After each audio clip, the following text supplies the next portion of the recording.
ఎంఎస్టీవీకి స్వాగతం. రెండు తెలుగు రాష్ట్రాల ప్రజలకు నమస్కారాలు.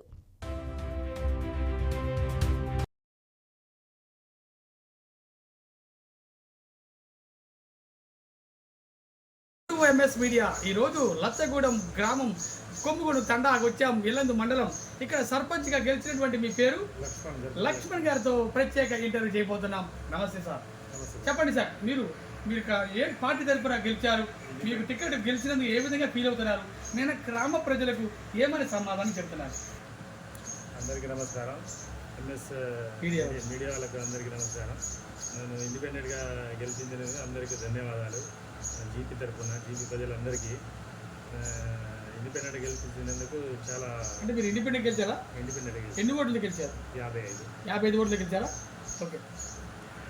ఓకే సార్, గెలిచారు కదా. గెలిచిన తర్వాత ఇప్పటి వరకు ఎటువంటి అభివృద్ధి సంక్షేమ కార్యక్రమాలు చేశారు?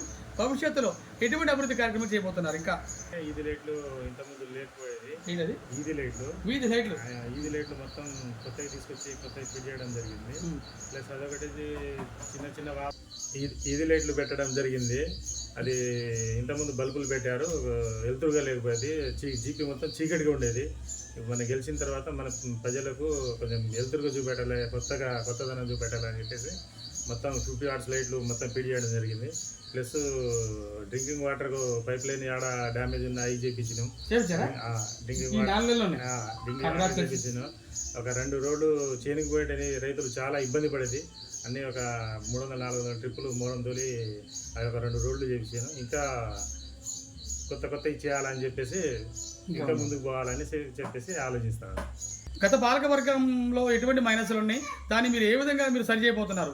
పాలకవర్గంలో మన డ్రింకింగ్ వాటర్ రింగులు కానీ ఆ వాటర్ వచ్చేసి మొత్తం లింకిపోయి చాలా వేస్ట్గా అసలు వాటర్ బగిర నీళ్ళు వచ్చే వాటర్ ఎవరు తాగపోయేది.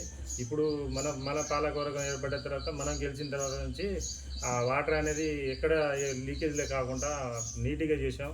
అందరూ దానికే మంచిగా యూజ్ చేస్తున్నారు. ప్లస్ ఎటువంటి ఇబ్బంది లేకుండా జీపీ మొత్తానికి చేసుకుంటూ వస్తాం. ఓకే సార్, మరి ఇప్పుడు ఇండిపెండెంట్గా గెలిచారు కదా, మరి ఏదైనా అధికార పార్టీ పిలిస్తే ఆహ్వానిస్తే వెళ్తారా పార్టీలో? నాకు జనాలు నన్ను ఇండిపెండెంట్గా ఇచ్చి నాకు గెలిచి ఇక్కడ దాకా తీసుకొచ్చారు కాబట్టి మా జనాలు ఏ మేరకు కోరుకుంటారో ఆ మేర జనాలతో పాటు నేనుండి వాళ్ళు వెళ్దామని చెప్పేసి ఆహ్వానించారు అనుకో, వాళ్ళతో పాటు వెళ్ళడానికి అయితే సిద్ధంగా ఉన్నాను. ఓకే సార్, అసలు మీరు రాజకీయంలోకి ఎందుకు రావాలనిపించింది? సర్పంచ్గా ఎందుకు గెలిచారు? వెనకబడ్డ గ్రామం ఉంది కాబట్టి దీంట్లోకి నేను రాజకీయాలకు రావాల్సి వచ్చింది. దాంతోపాటు మన ఇంతకుముందు నేను ఒక ఆటో తోలేటోడిని. అయితే జనాలు చిన్న వాటికి అక్కడ ఇక్కడ అని కొన్ని హెల్ప్ చేసేటోడిని. దాని మేరకు నాకు సపోర్ట్ చేసి నాకు గెలిపేయడం జరిగింది. ప్రజాసేవ కోసమే వచ్చాను. నేను ఏదో డబ్బులు నేను సంపాదించుకోవడానికి అయితే రాలేదు, ప్రజాసేవ కోసమే వచ్చాను. మరి కాంగ్రెస్ 6 గ్యారంటీ పథకాలు ప్రవేశపెట్టింది కదా, మీ గ్రామానికి ఎన్ని వచ్చినాయి? ఇంకా ఏమైనా రావాల్సిన ఏమైనా ఉన్నాయా? మా గ్రామంలో అయితే మా జీపీ మొత్తానికి అయితే డబుల్ బెడ్రూమ్ ఇంతకుముందు ఫస్ట్ విడతలు అయితే 23 ఇచ్చారు. ఇప్పుడు సెకండ్ విడత అయితే నెక్స్ట్ జూన్ 2 నుంచే రిలీజ్ అయిపోతుంది. మరి ఎంత వస్తాయో తెలియదులే, కానీ పథకాలు అయితే అన్నీ అయితే అందుతున్నాయి, జనాలకు అయితే అన్నీ అందుతున్నాయి. ఓకే సార్, మరి ఇప్పుడు రాజకీయాలు వచ్చిన ముందు కానీ తర్వాత కానీ ఇప్పటి వరకు ఇప్పుడు ఏమైనా సేవలు మీరు ప్రత్యేకంగా ఏమైనా సేవలు గ్రామానికి అందించారా? అందించాము. ఎందుకంటే ఇంతకుముందు ఉన్న సర్పంచ్ కానీ పాలకవర్గం కానీ ఎవరు పట్టించుకుపోయేది జనాలకు. ఇప్పుడు మనం గెలిచిన తర్వాత నుంచి ఎవరైనా చనిపోతే అక్కడ నా సొంత ఖర్చుతోటే ఎంత 5,000 కానీ 10,000 కానీ భోజనాల ఖర్చు అందరికి పెట్టించి దగ్గర నా సొంత ఖర్చు 5,000 కానీ 10,000 కానీ భోజనాల ఖర్చు నేనే పెట్టుకుంటాను.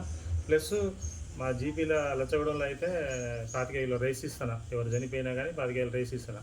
ఇంకా తక్కువ మన పేదోళ్ళు ఉంటే ఒక 5,000 రూపాయలు ఇస్తాను. పేదోళ్ళు ఉంటే అది గిట్ట చేస్తాను. Super sir, thank you very much. ఇటువంటి సర్పంచ్ని మనం చూడలేదు. ఎందుకంటే సొంత డబ్బులతో మరి ఖర్చు పెట్టి చనిపోయిన కార్యక్రమాలైనా ఏదైనా సరే సొంత డబ్బులు పెట్టుకుని మరి ముందుకెళ్తున్నటువంటి గొప్ప సర్పంచ్, మనసున్న మహారాజ్ సర్పంచ్ సార్ ఇతని వ్యక్తి అనుకుంటున్నాము. లక్ష్మణ్ గారికి కంగ్రాచులేషన్స్, హార్ట్లీ వెల్కమ్ సార్. మీరు ఇంకా వెలగాలి, గ్రామాన్ని ఆదర్శ గ్రామంగా తీసుకెళ్లాలని మేము ప్రత్యేకంగా కోరుకుంటాం. Thank you very much. MS media, ప్రతి చోట ప్రజల మాట.